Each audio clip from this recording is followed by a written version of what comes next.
祛病，祛病，祛病！来人！姨母，姨母，怎么了？吓到你了？你竟然敢骗我！你说你，堂堂统帅3军的军侯，竟然如此顽劣，没有规矩。祛病，还不就是想骗个姨母做的蒸饼吃吗？姨母，你笑什么啊？我笑你啊，就为一个蒸饼，什么事都做得出来。这么有趣，他们都玩些什么花样啊？转乾坤、燕归巢、斜插花、风百合，还有旱地石鱼、管子流星、双肩背月。这么厉害啊！下次一定要等朕处理好正事，你们再提，朕要与他一较高下。好啊，好。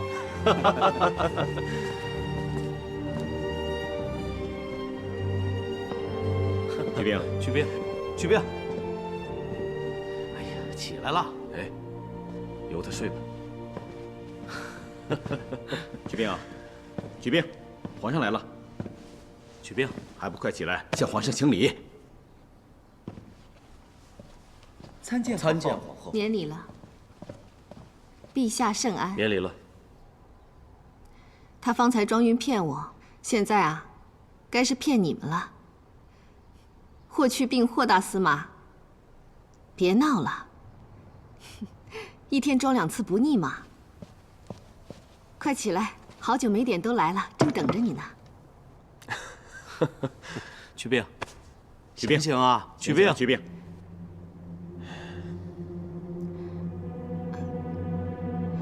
祛病，别再跟姨母闹了，快起来，不许再闹了。难道真的晕过去了？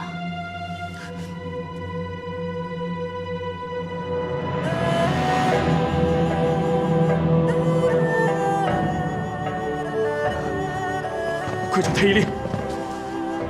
祛病，起来，别再吓唬姨母了。姨母特意做了蒸饼，让你开怀大觉。姨母为你做了蒸饼，祛病，你不是要吃姨母的蒸饼吗？你快起来啊！不是才上过了什么镇灵丸、神芝吗？还不快去给朕拿来！诺。还有那个云香，有提神养灵之效，快给朕拿来烧下来！快！诺。霍去病，祛病，朕命你起来！皇上下令要你起来，你赶紧给我起来！别吓唬姨母好吗？祛病，你快给我起来啊！不会的，不会的，他如此生猛有劲，他不会有事的。你答应过我，会当一个勇武有志、谦让仁德的统帅。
小时候，我见舅父穿着这身铠甲，指挥着千军万马，威武不凡，让我羡慕不已。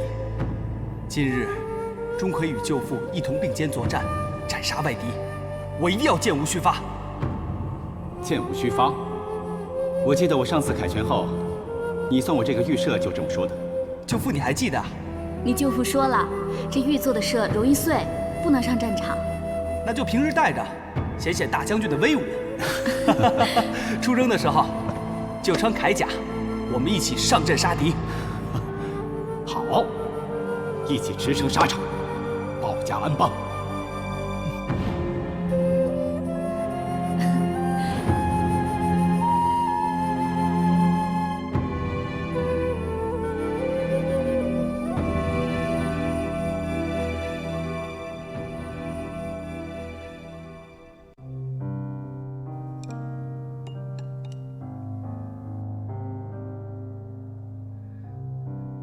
若能重来，一木一定每日每时每刻为你背上这征饼，不让你有任何昏厥的机会，真真假假都不让。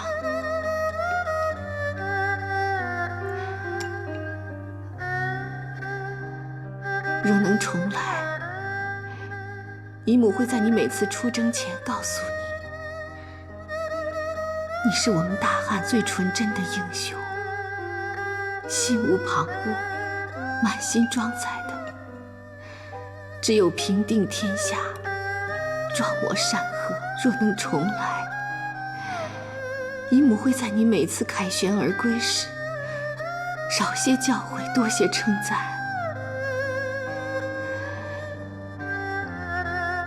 去病，你年少丰厚，风朗俱煦，姨母自豪不已。可姨母也担心你的朝夕安危。你意气飞扬，威震大漠，姨母欣赏不已。可姨母也担心你树大招风，飞来横祸。姨母并非要絮叨，只是太过在意。你说这蒸饼是家的味道，只要你喜欢，姨母就为你做。生即做，死即做，梦你时做，念你时做。怕你无论身处何方，都能一如身处家中。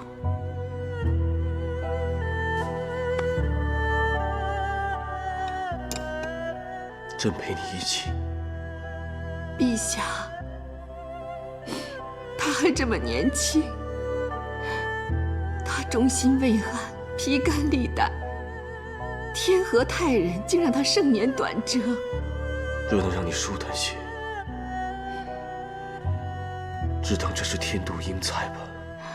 这段日子，臣妾只要一闭上眼睛，全是他精神跳脱、机灵潇洒的样子。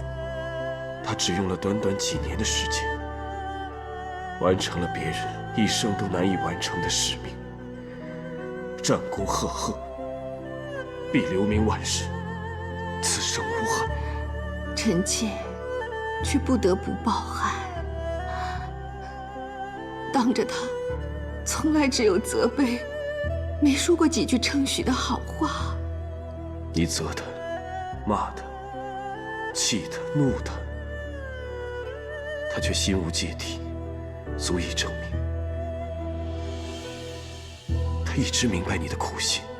你一心待他，遇他如此；他一心待你，视你如母。他虽离去，但这份情谊永在。别再难过了，朕已下旨，命蜀国宣甲兵列队自长安至茂陵，夹道送别其灵柩，并命人将其墓中依祁连山模样铸造，以彰其破外敌、靖边患的战功。去病他一生，不贪慕功名利禄，偏爱边塞的广袤风光。陛下的良苦用心，臣妾感激不尽。举兵莫中，坐落于茂陵一侧，将来也陪在朕的身边，永远是朕最坚强的臂膀。这样让魏氏家族，让大汉子民，让后人都以霍去病为荣。谢陛下。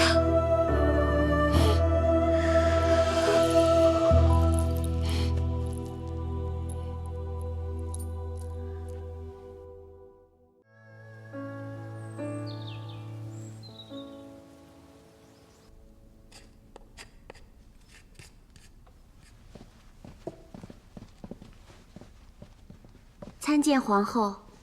皇后，花已经备好了，这些是祈愿皇上万寿无疆，汉室兴盛久安的，还有祈愿段大人能再获良缘的。对了，那为他备了什么花？已经准备了桃花。还有，给陈皇后采了芍药吗？皇后要为她祈愿凤体早育，奴婢怎么会忘记呢？奴婢也另外准备了一些金蕊芍药，稍后送去长蒙宫，以贺她生辰。皇后，陈皇后差人来说想见皇后。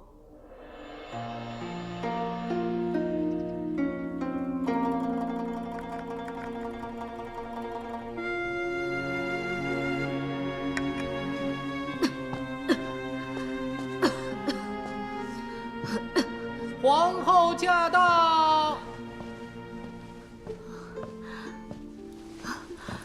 皇后万福。你身体抱恙，就不要多礼了。来，坐下。你可还好？身子有没有起色？这里有什么缺欠的，就跟我说，我派人给你送过来。谢皇后关怀，这里供奉如昔，并无所缺。至于我这身子，也就如此了。自从母亲撒手而去，我在这世上也没有什么牵挂了，只想早点随她而去。你怎么能这样想？窦太主有知，也不希望看到你这样萎靡低落。再过2天就是你的生辰，我想送些金蕊芍药来，也添喜气。谢皇后，你待我实在太好，母亲的丧事也多亏了有你，才办得周到体面。母亲死后，除了皇后，再也没有人来看过我，更不要提什么生辰了。想起当年我生辰之日，皇上亲自为我操办，举宫华灯结彩，祖母、母亲为我庆贺，我陈教不可一世，呼风唤雨。可如今你呀，万事想开点儿。现在最重要的是要把身子调养好。怎么，哪里不适吗？要不要宣御医过来诊治？我这几年喝下的汤药，比吃下的饭食还要多，身子却越发衰弱下去。最近这几日更是。我知道我的时日不多了，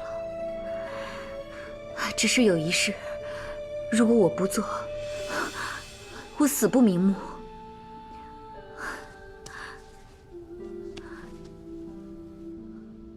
我只想在死之前再见皇上一面。我希望在最后一个生辰之日能见一面皇上，向他亲自认错，让他知道我有多想他，念他。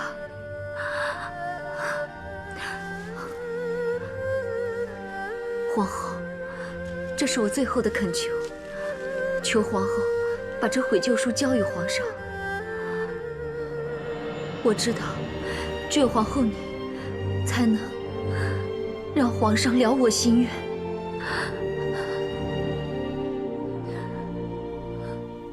不，朕不会如他所愿。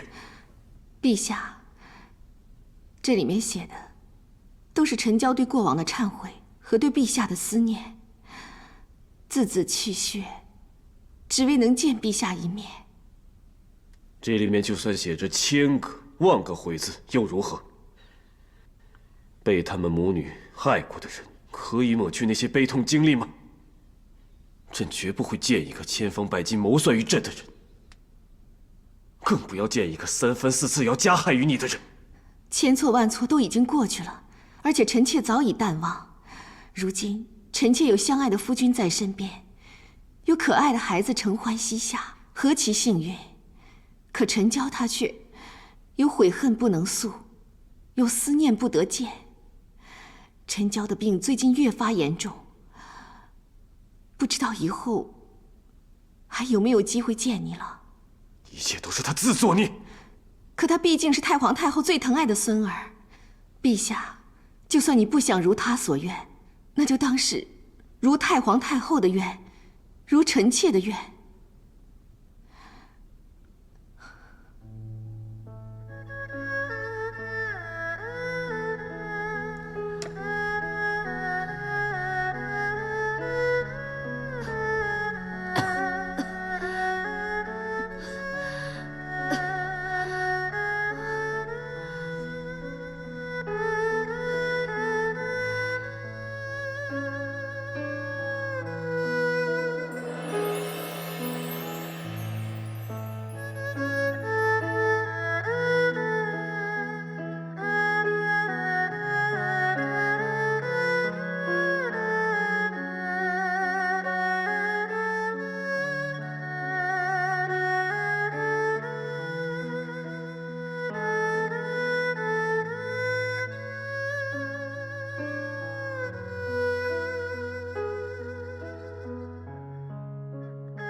就算你不想如他的愿，那就当是如太皇太后的愿，如臣妾的愿。作为夫君，朕也想如你所愿，但是作为国君，却绝不可以。你可知他母亲犯过什么滔天大罪？关涛曾暗中勾结刘安，朕这个姑母竟然助刘安让枯井出水，污你一时灾星。为陈乔得自由，连谋权篡位之事都敢做出来，朕让他母女得以受诛，已经是对太皇太后尽孝，仁至义尽了。陛下，子父，望你体谅君心。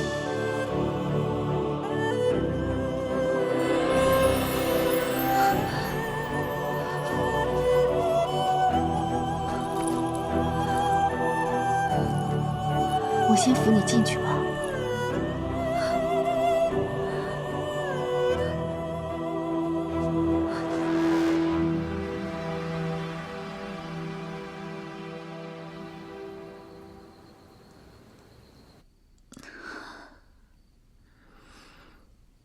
启禀皇后，药好了。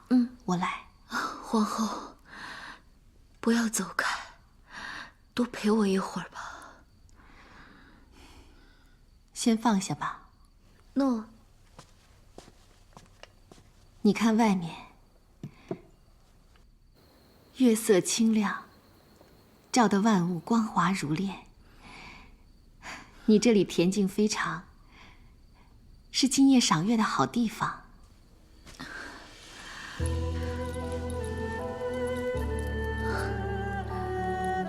想起当初，我瞧你一眼都不愿意，不料如今，却希望你陪在我身边。子夫对不起你，未能劝得皇上。我相信你已全力相劝。我也明白，皇上今生今世都不愿意再见我。罢了，我在这里等了这么久，早该知道结果如此。你不用替我难过，我只是作茧自缚罢了。皇上其实知你有悔意，只是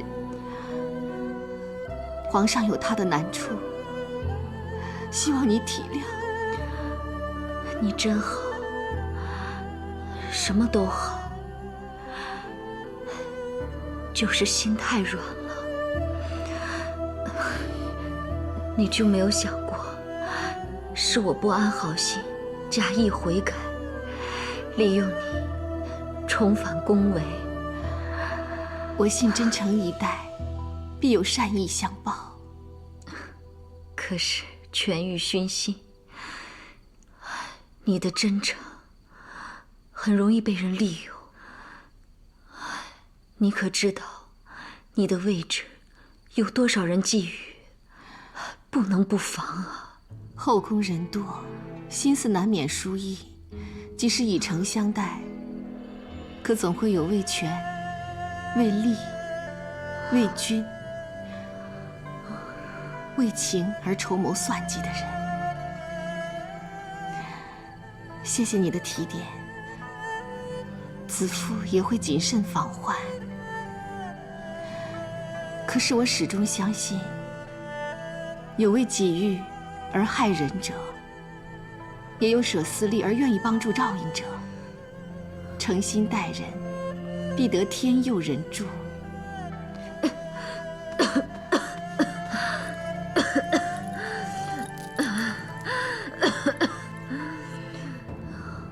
皇后可觉得那未央宫就像一个花樽，宫中女子就如同繁花盛开，等待皇上这个赏花者到来。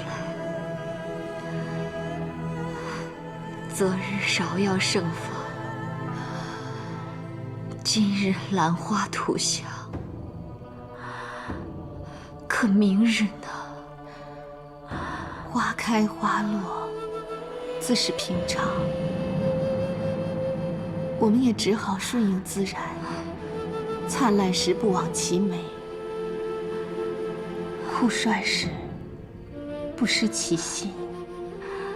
花开花落，心花替代，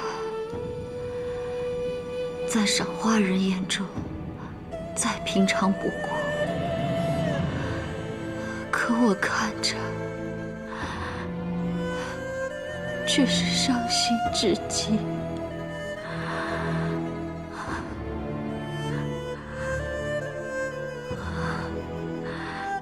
想不到，我陈娇最后是在贤后怀里。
怎么了？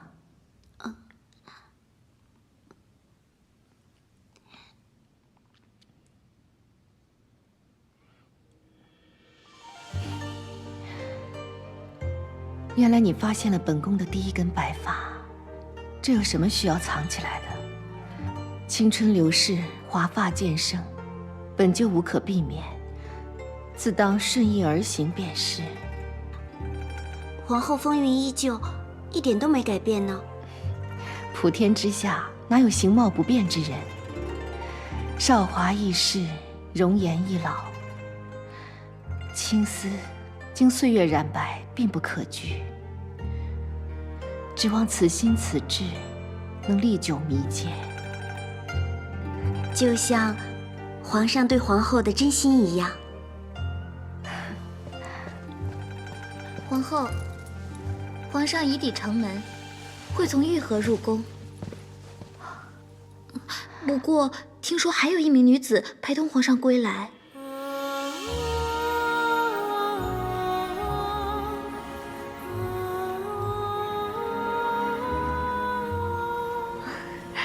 真美啊！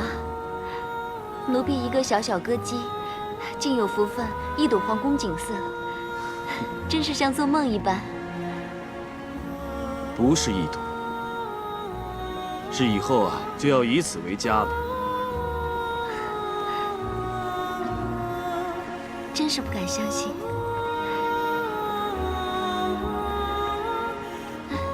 陛下，那座高高的是什么宫殿啊？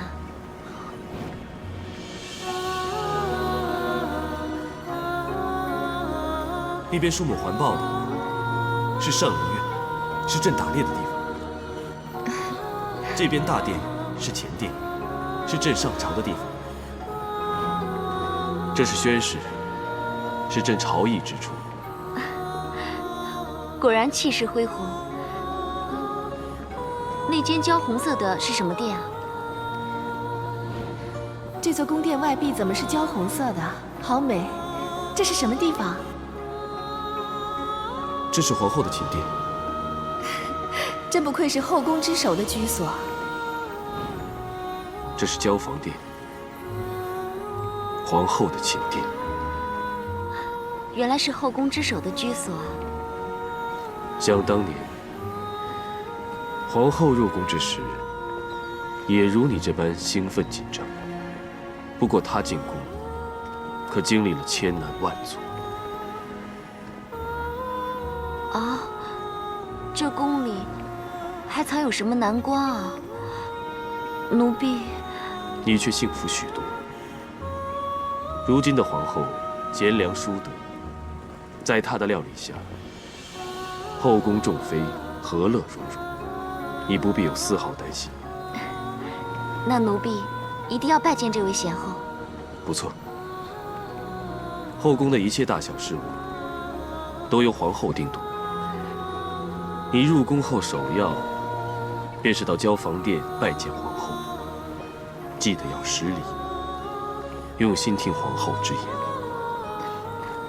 诺，奴婢记住了。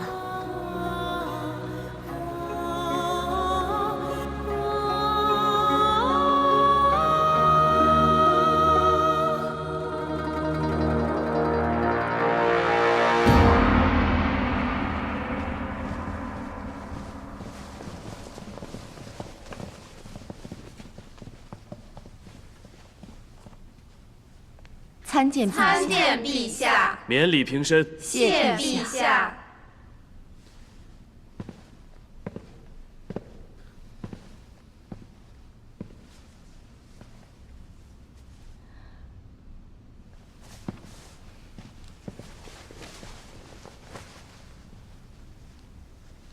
朕在外面这几日，宫中一切可好？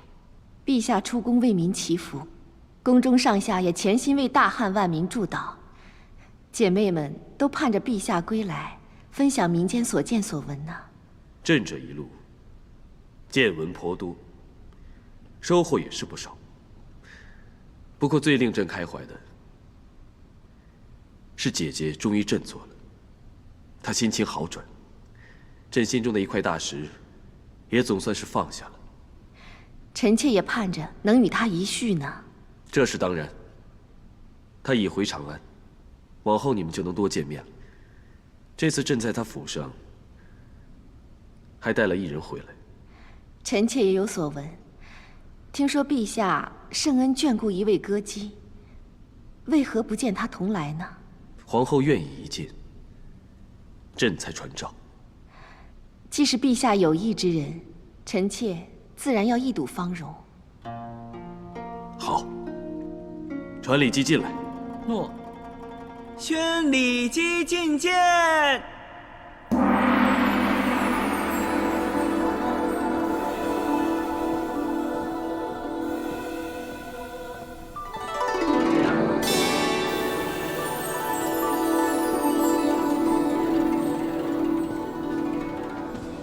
奴婢李氏拜见陛下、皇后，愿陛下圣安，皇后金安，也向众位姐姐问安。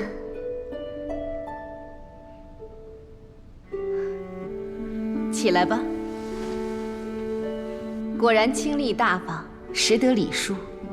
若论大方得体，属皇后第一。你们要多向皇后学习。臣妾定遵陛下旨意，不负皇后教诲。奴婢初入皇宫，蒙昧无知，求皇后多加指教，奴婢必遵懿旨。李姬应如何安排，就交由皇后决定。臣妾愿听陛下圣意。不知皇后以为封为夫人如何？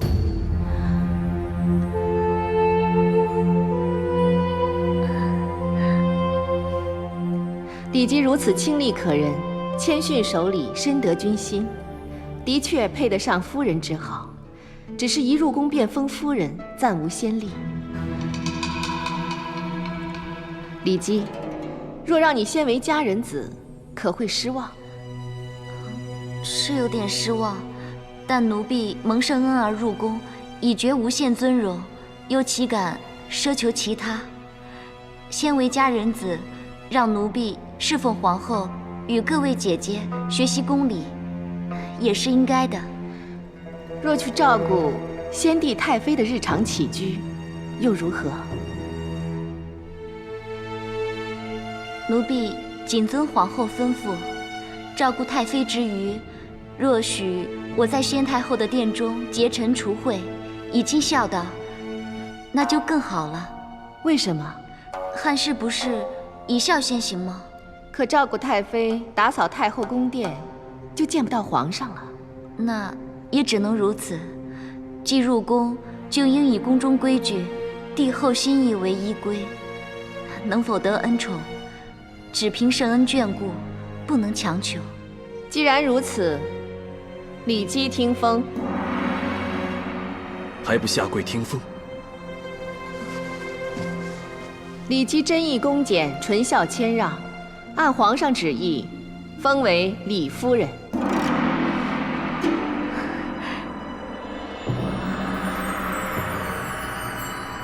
还不快谢皇后恩典！谢皇后，臣妾日后定谨遵皇后教诲，恭谦而行，安分守己。既封了夫人，就等皇后赐殿于你吧。臣妾不敢奢望。自你方才入殿，本宫总觉得这殿中暗香浮动，不如就赐披香殿吧。好，披香殿好。谢陛下和皇后圣恩。起来吧。正妃日后要多照顾初入宫的李夫人，大家和睦相处，相互照应，一同侍奉皇上。诺。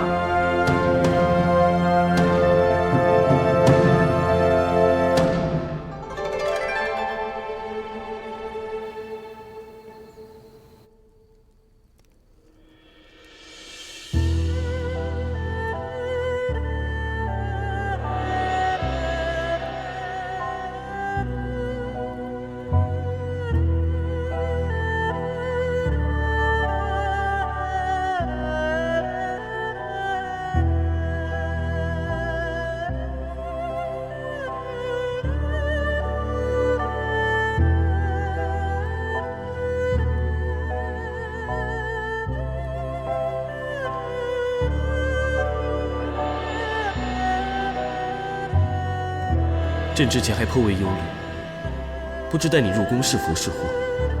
但既然上苍都如此安排，看来朕的决定不会错。子父，你注定就是朕的女人。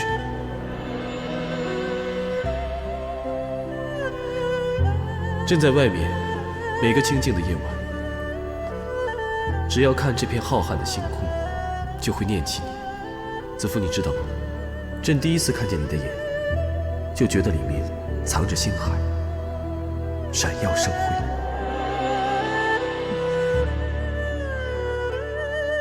想什么？如此入神。陛下，别多礼了。这么晚了，陛下怎么来了？皇后的寝宫，朕不能来吗？可今日是李夫人。怎么了？以为朕一定会在披香殿吗？陛下心怀万千，子夫难揣圣意。今夜星空灿烂，朕的心意是想与皇后去前庭观星赏月，不枉此良夜。只怕这春夜乍暖还寒。不会，很暖。承陛下宠爱，子夫很知足。你真不介怀？介怀什么？朕本去探望姐姐，却一时心情与李姬。其实朕当晚失口允诺封她为夫人，回宫的路上就一直想着该如何向你开口，怕你为难。陛下说要封她为夫人，臣妾已猜到几分，臣妾并不介怀，倒是怕其他姐妹心有不甘。幸好李姬谦卑得体，方才臣妾几个提问，她对答间尽见意范，可睹悠悠众口。于陛下，于李姬，都好。来，子父总是凡事为朕想的周到，让朕心更难安，怕委屈你。谁为图苦，其甘如饑。燕儿新婚，如兄如弟。你是怕朕与李姬如胶似漆，不理旧人。你辛苦，就连苦菜都不觉苦。但看到夫君开怀，臣妾心安；得到夫君关怀，臣妾心宽。做陛下的皇后，臣妾不只会大方接纳，也会告诫其他嫔妃，与李夫人和平相处。今日朕携李姬从御河入宫，望着两岸的风景，你可知朕眼前浮现的是什么？全都是当年与你乘御船入宫的情景。你那时好奇又兴奋地指着交房殿问朕：“那座漂亮的焦红色宫殿是什么？”如今臣妾已在此殿中，只是时光如水，转眼多年。陛下竟将一切记得这么真切。带你入宫的情景，朕记得；做你北斗星大哥的承诺，朕也记得。恋恋北斗，皎皎此情，长明当空，永生不渝。无论时光流转，景物变迁，朕对子夫的心永远不变。你在朕的心中永远占首位。臣妾知道，一切都不会变。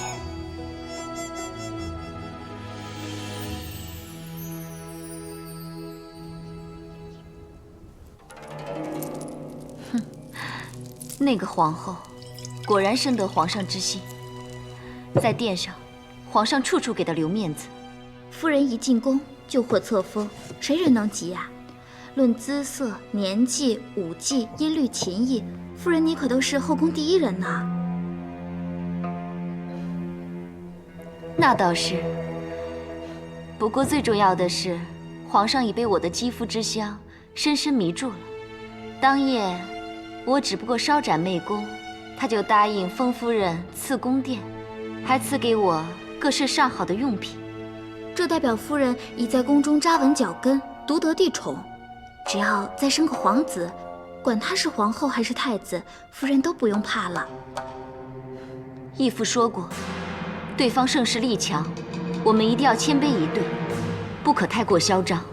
以前的艰辛苦练，不可功亏一篑。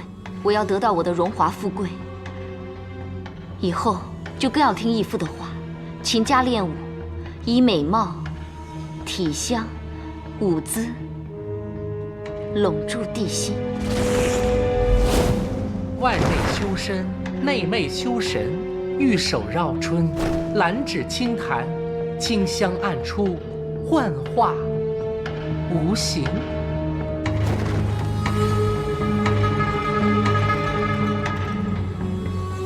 若不是我练出这奇香，教他这绝招，他又怎么能一出手就迷倒皇上？哼，再清淡些，清幽而迷惑才好。当日踏遍各地乡县，好不容易寻得了这位天资过人又能歌善舞的女子，收为义女，勤加训练，如今不枉我多年来的心思。这次还要多亏我的媚术，一顾倾人城，再顾倾人国呀！我日以继夜授他绝技，处心积虑，养其风姿，等的就是这一日。这次真是天时难挡啊！要不是平阳公主要回长安，还不知道等到何时才能献美呢。不过，你怎么就能料定她会献里姬给皇上呢？哼，一个命揣的女人，不顾忌重施，再来一个上衣承宠，笼络弟弟，还能如何？恰好的是，她在途中又巧遇你的义女。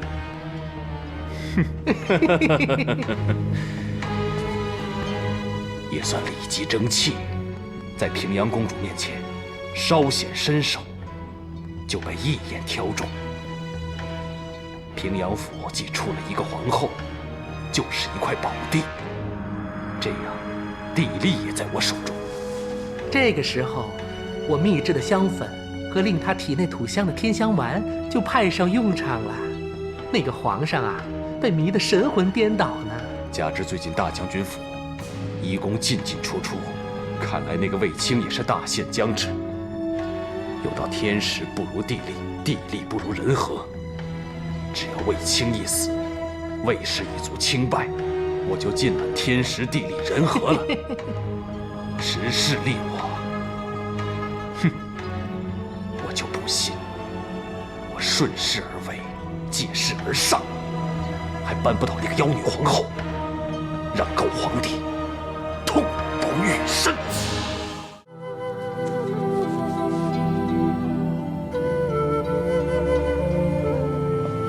皇后，平阳公主来见。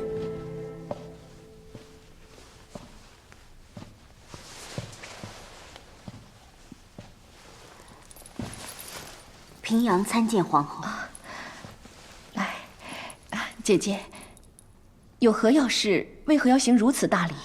我今日来是向皇后讨债。当日寒烟闹府，皇后托庇于我而幸免于难。皇上关武，我从中出力，皇后才得以承宠入宫。陈皇后屡次加害，我亦舍身相助，皇后得以化险为夷。不知皇后还记不记得？公主深恩，何止于此？太子得力，军心常伴，皆因公主对皇上一番由衷之言。公主对子夫恩重如山，子夫皆铭记于心。皇后贤德，受世人之称颂。当日蛊毒之乱，皇后力排众议，都要救下罪不可赎的陈娇。既然皇后连陈娇都可以相助，更何况是我？今日我请皇后将昔日之情一一还尽。公主与子夫有姑嫂之亲，同属一宗。公主是我姐姐，又与我有大恩。只要姐姐吩咐，子夫必倾力而为。那我就说个明白，我要嫁卫青。姐姐，你看，子夫这飞燕，正好贺你们有情人终可偕老。子夫，是我一直错怪你。卫青已对我坦言，当日是母后苦心为我竟然错怪于你。往事已矣，子夫本想绣一只飞燕赠与公主，期望燕子为公主带来燕安。如今，燕安却是新婚燕尔了。那子夫要再多绣一只燕，祝愿双燕双飞。可是，卫青却不愿再续前缘。我今日来，就是想托皇后帮我劝劝她。她为何不肯？皇后可知，她身体状况。她最怕我担心，又怎会言明？但我能猜得一二。我这个弟弟功勋盖世，却有苦自尝。他对情执着，一心不要负你，我又如何能劝得动？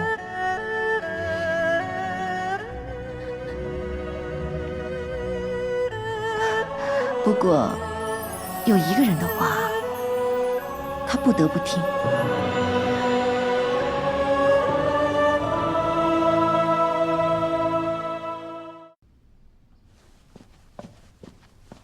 陛下，皇后与平阳公主求见。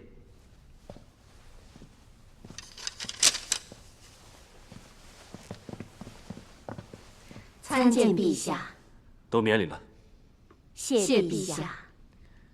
难得子夫与姐姐同来，还眉开眼笑，难道是有好事要告诉朕？臣妾想向陛下求一喜事，望陛下成全。哦，是何喜事？惊动皇后和姐姐亲自来求，看来朕是非应允不可了。臣妾与公主特来求陛下赐婚。公主与卫青两情相悦，如今孤寡，理应共结连理，互托终生，还望陛下成全。不可。陛下，公主与卫青家世相匹，又情投意合，各无牵绊，陛下何以反对？还请陛下明示。事发突然，朕要深思熟虑，从长计议。陛下，究竟有何顾忌？这么多年来，我已经历太多，深感人生无常。我已经无心力再空等岁月。我与他早在多年之前已经互生情愫，只是造化弄人，波折不断，所以我们只能屡减姻缘，屡断肝肠。既然你们情深切切，何不自结良缘？反要来求朕赐婚？正因为情切，所以情切。公主义无反顾，可是卫青始终不敢踏出这一步。陛下既然知道他们两情相悦，为何不愿成人之美？卫青情切，该是有他的顾虑，亦如朕也有自己的顾虑。卫青为人谦恭信义，有勇有谋，为我大汉出生入死，屡战屡胜，是朕最重视的忠臣良将。与姐姐确实相配，可是他建下多少功勋，就树下多少敌人，也就埋下多少隐患。魏大将军之名响遍九州，外敌内奸早就视他为眼中钉、肉中刺。多少人处心积虑想报复他，多少人咬牙切齿要置他于死地。卫青为将为臣，这是他不得不冒的险。但朕怎忍心姐姐跟着他，随时随地都会有生命之忧呢？陛下，臣妾入宫以来，几次徘徊在生死边缘，陛下可还记得当时的心情？悲痛欲绝，愿意一切换你生机。若陛下早知臣妾有此劫难，是否会因为不想臣妾丧命眼前，便舍我而去？陛下护姐之情，子夫感同身受。可陛下亦是至情至性之人，姐弟连心，相信陛下定能感受公主与卫青情力波折，爱之艰深，不在你我之下。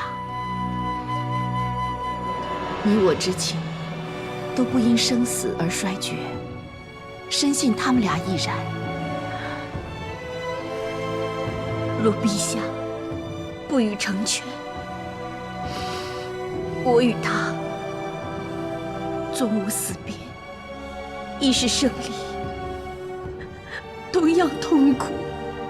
不管前方有何危险波折，不管前路可走多长，我只想抛开藩篱，与他携手，共度余生。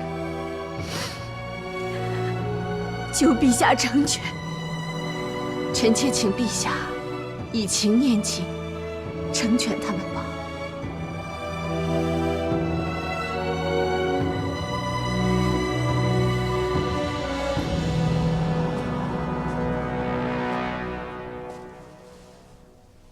因马牵情，也要因马而断情吗？姐姐，你知道了？公主已经向皇上求赐婚了。什么？公主她……皇上也已恩准。姐姐此次出宫来此，就是来传达皇上的旨意。公主对你情深一片，不要再辜负公主了。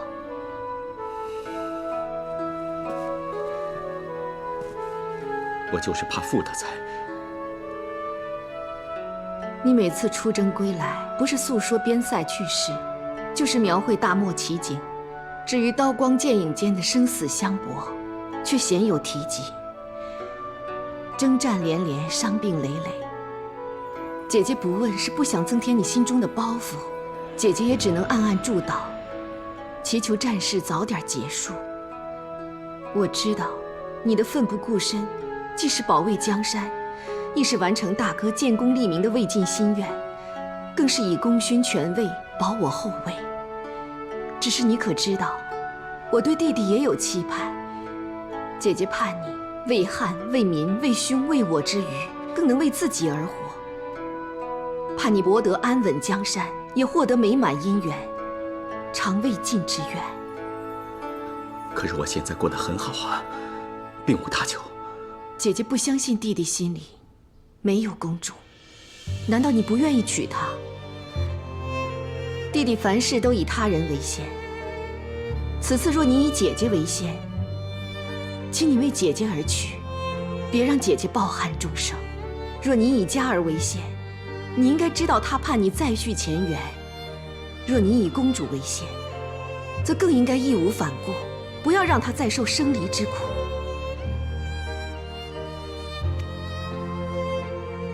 但姐姐最希望的是你以自己为先，别再违背心中之情。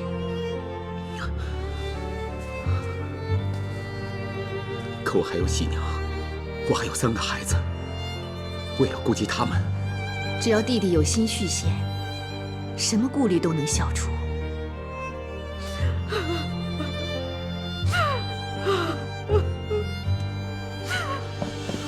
喜娘。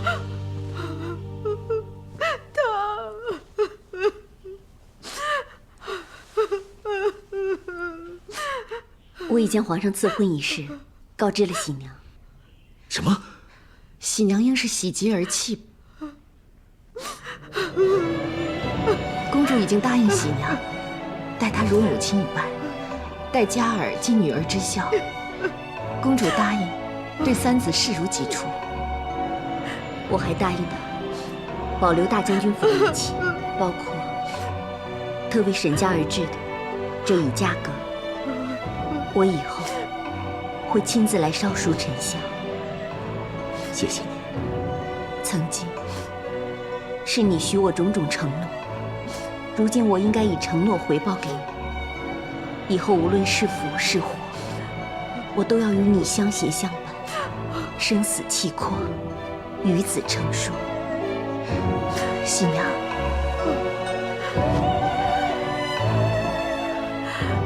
我本以为佳儿走了，我就再无爱你，谁想如今，老天竟能让这个家重新完整。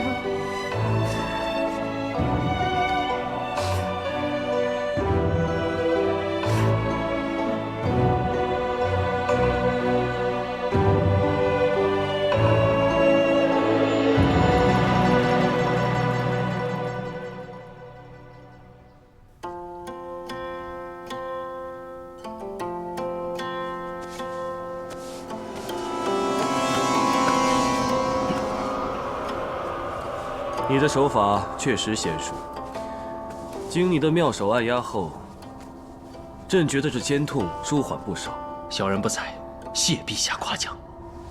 我义父的手法当然好，臣妾的按压之术也全是义父所教。启禀陛下，议长者求见。好，传。诺。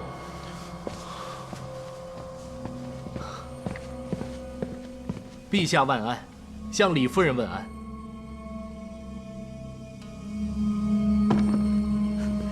你一来，朕就知道又有口福了。皇后说，陛下近日常常周身酸痛，特命一寒做了这冰湖玉露，呈与陛下品尝，愿能以食疗身。冰湖玉露是橘子粒、荸荠以及雪梨，混入蔗汁，填入局中，在冰室冰过，能开胃解热，还有甘的清香，甘甜可口。好，皇后真是有心。大家最近都为朕的病途费心呢。这袁叔是李夫人的义父，入宫来帮朕按压，也真有奇效。才按了一会儿，朕的肩痛已经好了不少。议长者也很有心思，所准备的食疗确实适合陛下。你何以知道适合朕？小人刚才帮陛下按压之时，感觉到陛下经络不通，陛下该是肝气郁结，胆经不畅，所以近来两肋隐隐作痛，偶有抽搐。确实如此，而且应是常觉口苦，口苦因肝气外泄，两肋作痛则因肝胆同源，想必陛下近日也会烦躁易怒吧？你只是为朕按压一次，便知之甚详，看来也精于医理。一寒，那你的甜点是专为肝郁气滞而做的吧？里面的荸荠、雪梨以及蔗汁全是去肝火之物，橘子也有理气健胃、散结止痛之效。冰冻成雪泥，更能吸附橘子的香气，清凉可口，有助食欲。你与一寒皆精通医理，可其为朕断出疑难杂症。小人曾听说，议长者与刘安登坛舌战，阻刘安迷惑百姓。相对之下，小人所食只是皮毛。李夫人说你医卜星象皆精，果然。那天文也通晓？谈不上通晓，略懂推断眼前现象而已。小人常年观察得知，日旁现光环，必有三更雨。蚂蚁倾巢出，必引风雨至。上次小人就是以此预知有雨。若朕身边能够得到更多的能士辅佐，共抗天灾，大汉必会国祚绵长。但朕更愿天助我大汉万民。陛下有振民之心，天必大助啊！其实小人看来，不待陛下祭天，天已回应善心。此话何解？只因甲子日雷响，必五谷大丰。今日虽是甲子日，可是并未见有雷呀。陛下天子之身，天地万物俱在陛下手中。正如此刻，撼天雷响，震慑未央。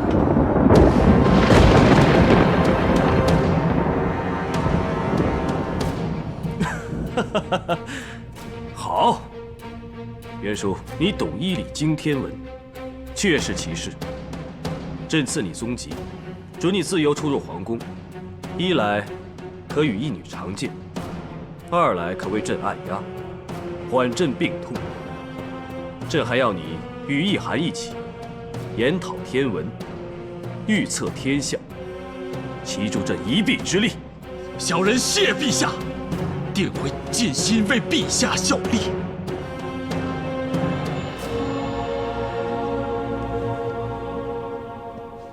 依义叔叔观察，袁叔在殿上一直暗中留意室外风云燕雀动静，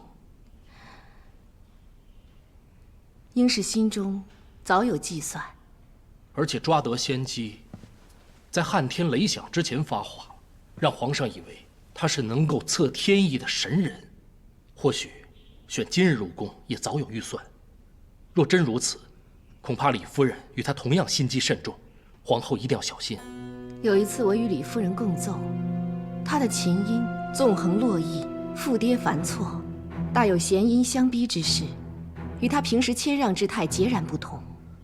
琴音透露心性，看来她本色也是奋力上爬，显露于众。不过她在人前一直谦恭守礼，从无犯错，本宫也不能单凭猜度而论断，只能以后多加留意。皇后说的是，看来把持后宫的分寸，皇后已拿捏得很好。毕竟我也当了皇后多年，其实这帝前献祭，争得功名利禄，都是人之常情嘛。我们也不宜忖测过甚。但防人之心不可无啊！这父女二人，一个持宗籍自由出入宫闱，一个居于宫中，若要惹事，恐怕后宫首当其冲啊！我只有静观其变。他若贤，我必护；他若诈，我必惩。皇后，徐黎夫人在庭院摔伤了。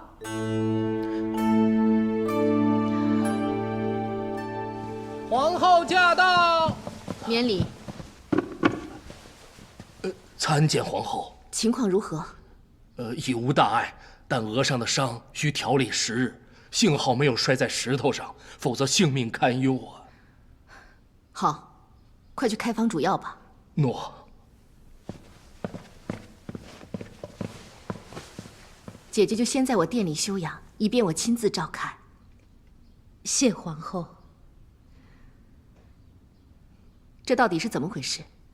一切都是臣妾的错，都怪我疏忽，在庭院练武时挥动长卷绊倒了姐姐，竟让姐姐受如此重的伤，还求皇后与姐姐原谅。那长卷舞，你一直都收放自如，今日怎会？臣妾这2天只是想练一些新花式献与皇上，谁知练得太专注，没有留意人来人往，恰巧徐黎夫人经过踩在上面，可是我练得太投入，全然不知，谁料一拉长卷，就闻得姐姐摔倒的声音。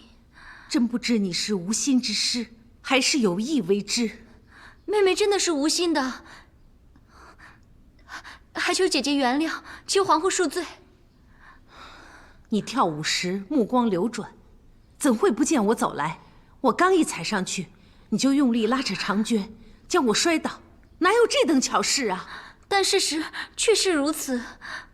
无论如何，姐姐终究是因为臣妾而受伤。